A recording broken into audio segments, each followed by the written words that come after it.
தளபதி விஜய் அவர்கள் 1967ல நடந்தது மாதிரி 1977ல நடந்தது மாதிரி 2026லயும் நடக்கும்னு அடிக்கடி சொல்றாரு. அப்படி என்னதான் நடந்துச்சுன்னு பாத்துடலாமா? இந்த வீடியோல தளபதி விஜய் அவர் மட்டும் இல்ல, அவர் கட்சியில ஆதவ் அர்ஜுனா, சிடி நிர்மல்குமார் எல்லாரும் இதை தான் சொல்றாங்க. அவங்க எல்லாம் சொல்ற மாதிரி 1967 1977ல என்ன நடந்துச்சு, தளபதி விஜய் சொல்றது வேற ஐப்பா இல்ல உண்மையாவே ஹிஸ்டரி ரிப்பீட் ஆகுதா? அது போல 2026ல நடக்கும்னு தளபதி விஜய் சொன்னது நடக்குமா? விரிவா பாத்துடலாமா? இந்த மாதிரியான பொலிட்டிக்கல் வீடியோ ஃப்ரம் ஸ்கிராச்ல இருந்து கரண்ட் ட்ரெண்டிங் பார்க்கணும்னு ஆசைப்பட்டீங்கன்னா சேனலை ஃபாலோ பண்ணிக்கோங்க. அண்ட் உங்க ஃப்ரெண்ட்ஸ் ஆர் ஃபேமிலி பொலிட்டிக்கல்ல பயங்கர இன்ட்ரெஸ்டா இருக்காங்கன்னா ஷேர் பண்ணி விட்டுருங்க. இந்த ஒரு கதையை புரிஞ்சுக்கணும்னா நம்ம 100 வருஷம் பின்னாடி போகணும்.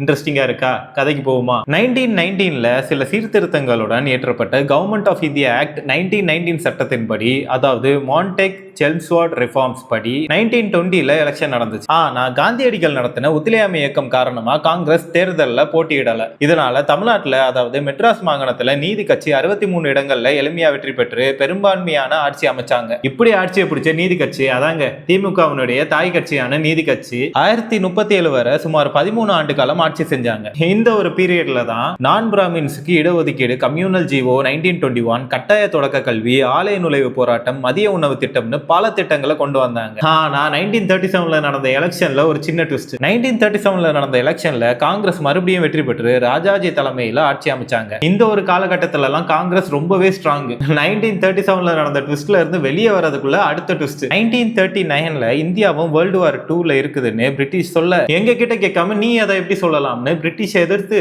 ஆட்சியை விட்டுட்டாங்க காங்கிரஸ். அதுக்கப்புறமா 1946 வரை கவர்னர் ஆட்சி தான். அப்புறமா 1946ல நடந்த தேர்தலில் அகெயின் காங்கிரஸ் வின் பண்ணி 1967 வரை காங்கிரஸ் ஆட்சி தான். ஒன்று கவனிச்சிங்களா? அதுவரை எதுவுமே அவங்களால பண்ண முடியல. அவ்வளோ ஸ்ட்ராங்கா இருந்திருக்கு காங்கிரஸ். அவங்க போட்டி போடாத அந்த டைம்ல மட்டும்தான் நீதி கட்சி வின் பண்ணியிருக்காங்க. அதாவது காங்கிரஸ் போட்டி போடாத அந்த டைம்ல மட்டும்தான் வெற்றி பெற்றிருக்காங்க நீதி கட்சி. அந்த ஒரு காலத்துல காங்கிரஸை யாராலையும் அசைக்க முடியாது. ஆனா ஒரே எலெக்ஷன்ல சீனே மாறிடுச்சு. இப்படிப்பட்ட காங்கிரஸை அதாங்க ராஜாஜி, காமராஜர் போன்ற பெருந்தலைவர்கள் இருந்த காங்கிரஸை வீழ்த்தி திமுக பேரறிஞர் அண்ணா தலைமையில் ஆட்சி அமைச்சாங்க. அதுதான் நம்ம தளபதி விஜய் சொன்ன அந்த 1967.